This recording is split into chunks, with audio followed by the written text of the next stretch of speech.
Hey, what's going on, y'all? It's your boy E2 Blue coming back at you again. So, this is literally the last Sunday of no football.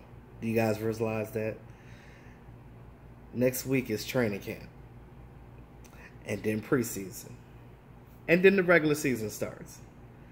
I don't know about y'all, but I'm excited about that. I'm looking forward to this training camp and seeing these guys go to work and, with the full pads on and everything. And all of the stuff that we speculated this offseason and seeing who's going to get what position, who's going to be on the team, who's going to get cut, so on and so forth. I mean, it's just going to be awesome. This is my favorite time of the year because training camp, and then my birthday is right after that, and then preseason, and then the season comes. So it's almost like a birthday present to me to see my Cowboys play. Like, it's always awesome.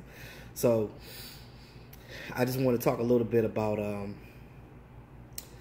our traded person that we got, Tavon Austin. Now, we don't know what role he's going to play on this team, but we can speculate that it's going to be similar to something like Lance Dunbar. Now, I spoke on him a little bit when he first got to the team back around the draft time. I was excited because I was like, okay, now we have a legitimate speedster on the team. And he is definitely by far the fastest player on this team. Now, when Sean McVay got to the Rams, I guess whether he didn't know how to use them or he just felt like he didn't fit his system, whatever he was trying to do moving forward, we don't know what the case may be with that, but we got him now, and I just hope that this coaching staff utilizes him in a way that his intended purpose is. Now, this guy could definitely be a triple threat player for us. You could use him in the running game, you could use him in the pass game, you could use him in special teams. I mean, he can better your team in so many different ways.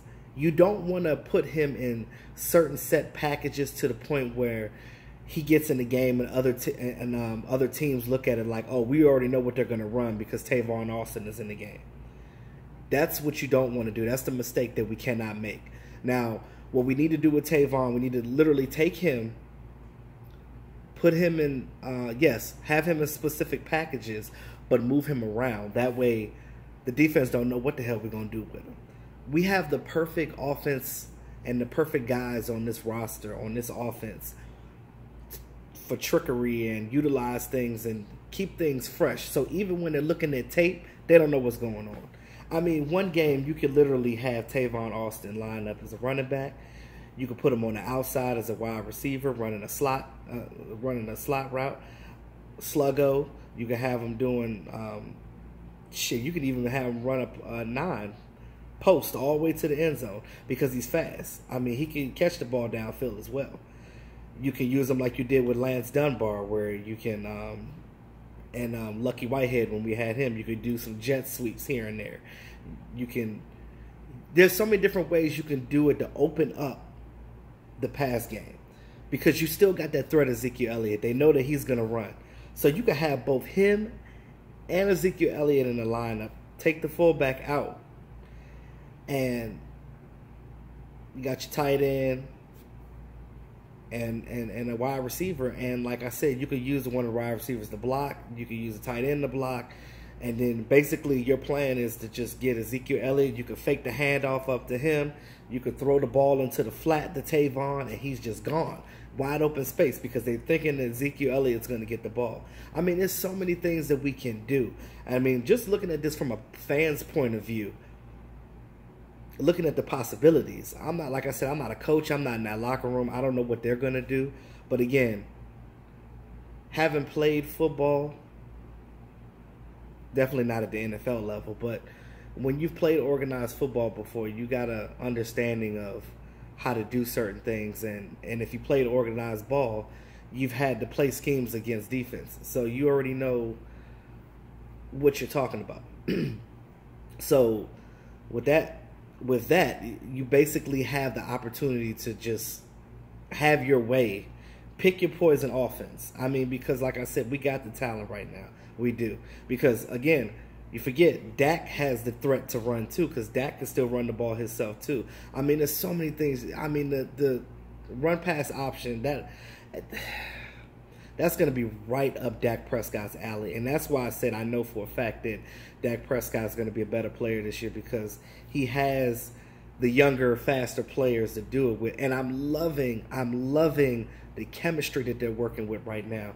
Since Tavon has been here, he's been hanging out with Dak. They went down to Fort Lauderdale, Florida, and they were practicing, him and the wide receivers and everything. And I mean, it's just so awesome to see them together outside of organized ball, to basically on their own to go away, not in Texas, but go away together and practice and work out and do the things that they're doing. Ezekiel Elliott was working out with my frat brother Kayvon Frazier.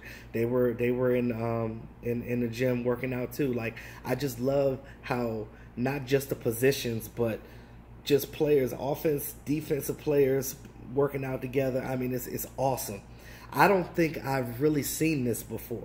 You look at, if you remember when Tony Romo was on this team, Tony Romo, I love Tony Romo to death.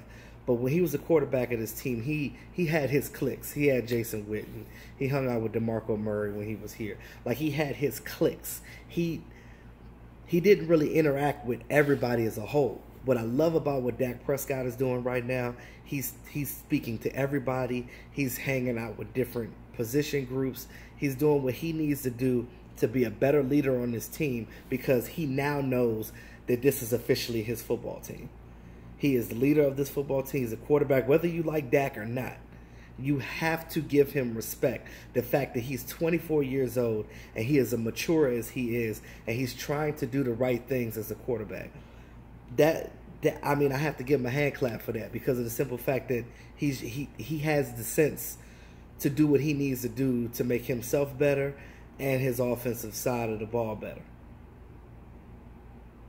It's imperative that you have rapport with your receivers. It's imperative that you have rapport with your running backs, because those are the guys that you are talking to every day. You have to have rapport with your offensive linemen, because they got to know you and you got to know them. It makes everything better. You can fool defenses easier because you ain't got to talk to each other. You can give each other that look like,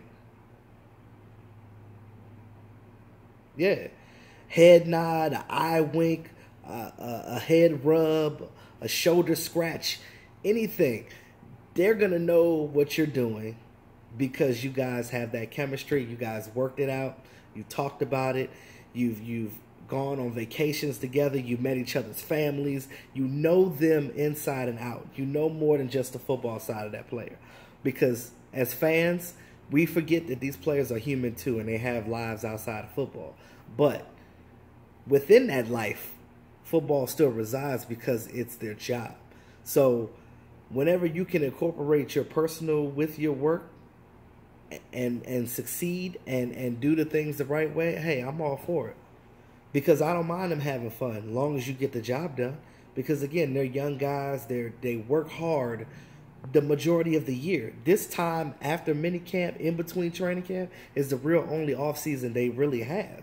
I mean, they have a little bit after the season if they don't make it to the playoffs. And even if you win the Super Bowl, you got like a month, not even a whole month to get yourself together, because you're right back, because March starts the new season. The draft comes, and then you're right back to OTAs again. So, I mean, do what you got to do, get away, but keep your body in shape, do what you need to do, and that's what they've been doing. And I'm really proud of them as a whole, the things that they've been doing. Despite of all the scrutiny the Cowboys get outside of the organization, because TMZ is always going to follow Zeke Elliott and everybody else on the team that may be doing bad, but whatever the case may be, I just like the fact that they're going forward, and this team is looking so much different. I mean, we're younger now, we're faster, and I mean, I'm excited to see what this 53-man roster is going to look like at the end of the day. I mean, we're going to be disappointed on some players that we may have wanted to keep. They can't keep everybody. That's just the bottom line with that. So we'll see what happens. I'm hoping that they utilize Tavon Austin in the way that we think he can. And I'm telling you, like, even on the special teams tip, return man, punt guy. Now, I know a lot of you guys were down on him, kind of. because he, fumbled a little bit when he was the Rams. I got to understand that he had some injuries too at that time. No, he's fully healthy now, but let's knock on wood, hope that he stays that healthy guy that he is right now, because like I said, he ain't lost a step. He's still fast as hell. I mean, if Deontay Thompson, the wide receiver that we got from the Bills, if he is a player, if he's anything even better than what Bryce Butler was, that's a win, because he's a fast guy too. So I mean, I'm talking about having more speed on this team. Defense ain't gonna know what to do because they're not used to us having this firepower and this speed. Our main weapons on offense was Dez and Ezekiel Elliott before. Now that Dez is gone, you got to find different ways of doing it. Now, Dak being able to spread the ball to different wide receivers is definitely going to be a good thing for him. I'm not even going to go into the statistics because I've done that already before when I did my Dak Prescott video. But I am saying that we already know he's better when he's able to spread the ball around, because that's just what he does. He wants to find an open guy. He wants to get the best benefit for who he's throwing to at the time. Now, he has to do a better job at reading the field and reading defenses and things like that. But again, that takes time. This is about to be his 3rd year, and he's still doing what he needs to do. So I'm happy for him. Like I said, training camp next week. I'm excited. I cannot wait to see them go to Oxnard and do the damn thing. I will be glued to it. Even though I'm not going to be able to go to training camp physically, I'm definitely going to keep in tune with it. I'm going to be doing videos about it. So, stay watching your boy. I appreciate all my subscribers, y'all. Like, share, comment. This has been your boy E2 Blue. I always keep it real. I'll talk to y'all soon.